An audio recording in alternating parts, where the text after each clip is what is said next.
This lesson is the second of 13 slides of Part 3 of Introduction to Financial Statement Analysis.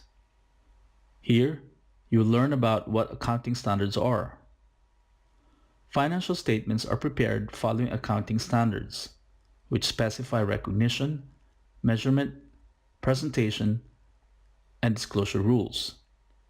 Publicly listed companies are required to apply accounting standards, such as the US GAAP and IFRS.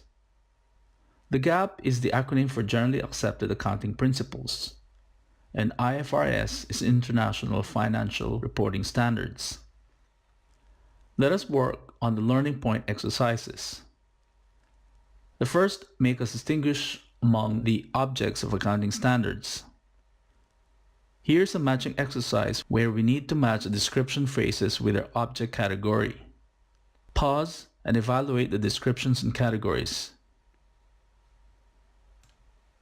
Here is a classic example of how we at eCPD Academy do not have to teach you some concepts beforehand, such as these, where the exercise asks you what the objects of accounting standards mean, as you can derive the meanings yourself based on your inherent dictionary knowledge of common meanings.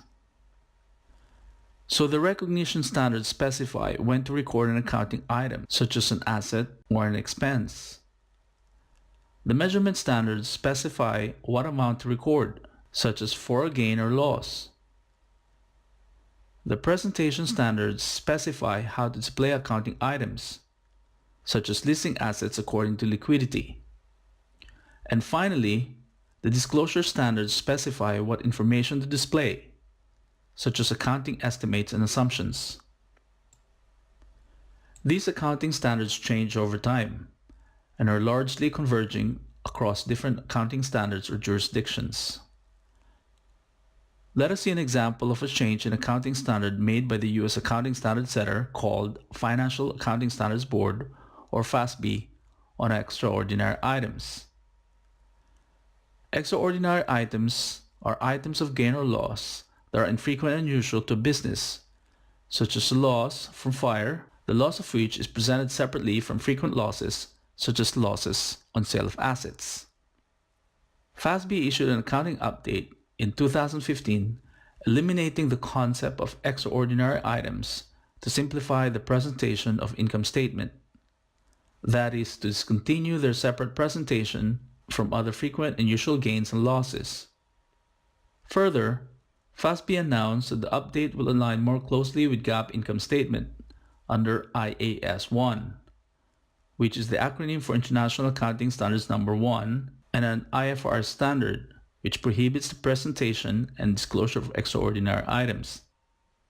Now that we understood the excerpts from US GAAP and IFRS standards on extraordinary items, let us answer the question, which asks what information they illustrate. You would easily recognize that the IFRS and US GAAP are converging, which illustrates an instance of a change in accounting standards. And based on your common sense and practical judgment, you would also most likely agree that accounting standards evolve and change over time. The In Practice section is our instruction design at eCPD Academy to incorporate immediate real-world application of your learning. There are many of them in all of our courses on ecpd-academy.com, as they are a core feature for instruction design. Let us follow the links. The first is a link to FASB website and the second to IFRS. I encourage you to create a login account on these sites and browse accounting standards so you have general familiarity of how and what they are. The convergence link is an article from PwC, or PricewaterhouseCoopers, which is a major accounting or auditing firm. The final link is providing information on convergence between IFRS and the US GAAP. That concludes our overview of accounting standards. You will learn more of them in detail as you study our detailed courses in both accounting and finance. You now can appreciate that when businesses comply with accounting standards, you will have a more reliable basis for your analysis of their financial statements. Let us move on to the next slide.